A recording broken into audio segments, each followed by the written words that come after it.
Très chers compagnons d'aventure, ici Artorias et c'est pour moi un plaisir de vous retrouver aujourd'hui pour parler de The Mandalorian. Avant de commencer l'épisode, j'aimerais vous annoncer que j'ai ouvert mon compte Utip et qu'à partir de maintenant, vous pouvez me soutenir financièrement. N'oubliez pas qu'avec Utip, vous n'êtes pas obligé de débourser de l'argent pour pouvoir soutenir les créateurs. Vous pouvez seulement regarder des publicités pour les soutenir. Je vous remercie en tout cas tous autant que vous êtes pour le soutien que vous m'apportez depuis le début de cette chaîne et franchement, c'est ce qui me donne toujours envie de continuer. Merci infiniment de me soutenir dans cette chaîne.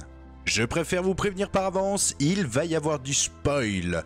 Donc quand vous entendrez ce son, c'est que bouchez-vous les oreilles, dégarpissez de cette vidéo, ou restez et laissez-vous spoiler. Ah, The Mandalorian. On l'attendait cette série, hein, moi le premier. En tout cas, chose qu'on peut dire, c'est que c'est une claque. Ah non, mais vraiment, vraiment une grosse claque. Alors peut-être que je dis ça parce que je suis un grand fan de Star Wars, sûrement, que j'adore les Mandaloriens, ça c'est sûr. Voilà, donc avis objectif, je ne suis pas sûr. En tout cas, pour être franc, totalement honnête avec vous, le climax, il monte, mais crescendo. On voit que les gens qui ont fait cet épisode, cette série, dedans, on a Favreau Iron Man, hein, ceux qui connaissent, et d'un autre côté, on a Monsieur Filoni. Monsieur Filoni, c'est quoi? C'est The Clone Wars. Filoni, c'est quand même le mec qui a parcouru assez de temps avec Lucas pour limite devenir son apprenti. Cette série, elle claque. Elle est faite par des gens qui aiment Star Wars et qui ont compris ce que c'était Star Wars. Bisous à toi, monsieur J.J. Abrams. Bon, les décors physiques, réels, oui, je valide totalement. Par contre, la CGI, on reste sur quelque chose qui fait très aspect jeu vidéo à certains moments. Je dis bien à certains moments, il y a des visuels qui sont vraiment très bien foutus et qui rendent vraiment bien.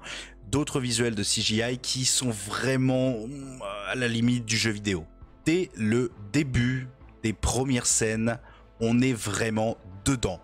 On a cette ambiance sale, on a vraiment cette ambiance cow-boy galactique qui est très présente, mêlant un petit peu, pour ceux qui ont été marqués comme moi par Solo et son univers complètement atypique, parce que y a pas toute la fantaisie des films Star Wars. Rogue One était dans le même ton. Solo, alors là c'est du darkness, en veux-tu en voilà.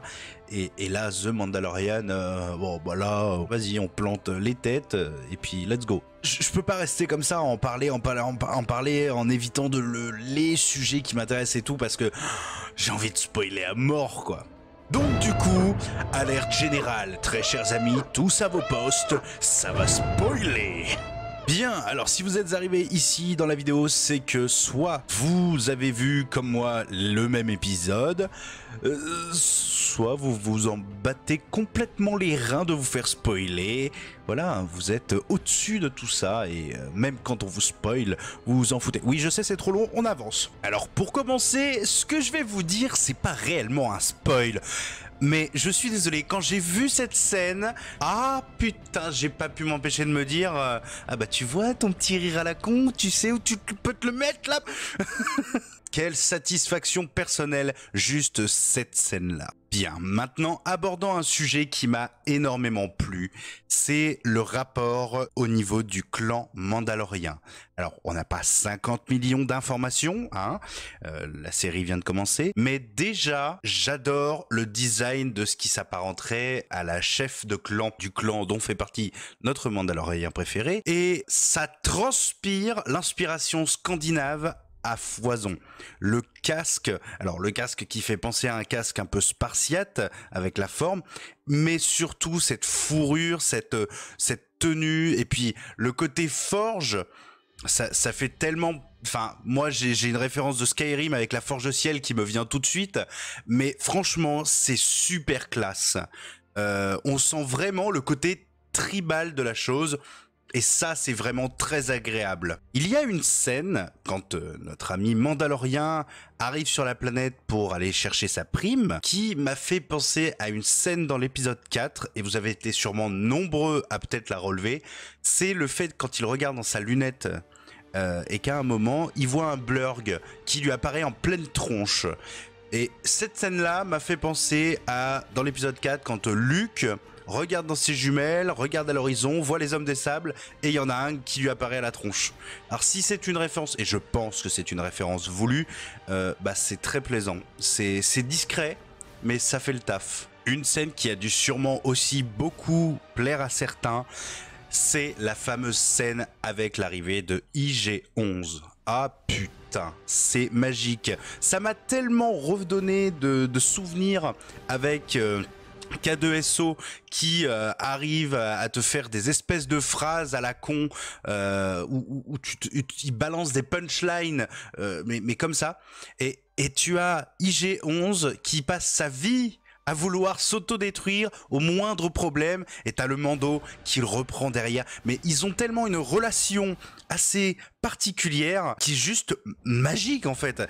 Cette relation est vraiment géniale dans le sens où t'as le droïde qui lui détruit tout en mode YOLO, tout va bien, une petite pichenette, analyse en cours, tout va bien. Et t'as le Mando qui derrière lui essaye de lui faire comprendre que non, arrête tes conneries putain, là on a une mission, alors si tu veux pas nous foutre dans la merde, arrête tes conneries. Voilà, en gros, je fais très mal le Mando énervé. Bon, fallait s'y attendre, hein. IG-11 tire d'abord, pose les questions ensuite. Maintenant, on va parler d'une scène qui m'a beaucoup marqué. Comme beaucoup d'entre vous, on a tous vu ce fameux bébé de 50 ans de l'espèce de Yoda.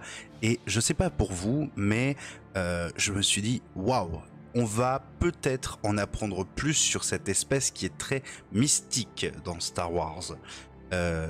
Déjà, comme vous le savez, on ne connaît pas le nom de cette espèce. En tout cas, moi personnellement, je ne la connais pas. Hein. Si quelqu'un l'a découverte, qu'il me le dise dans les commentaires. Mais franchement, ce bébé va avoir un tournant pour cette saison. Et je me doute qu'il va y avoir un côté où le Mando va devoir lui sauver la vie, on va avoir un tournant comme ça. Moi, je pense personnellement que ça va tourner autour de ça. Deuxième point aussi, je pensais que IG-11 ferait plus longtemps équipe avec le Mando, alors qu'il lui a foutu un coup de blaster dans la gueule.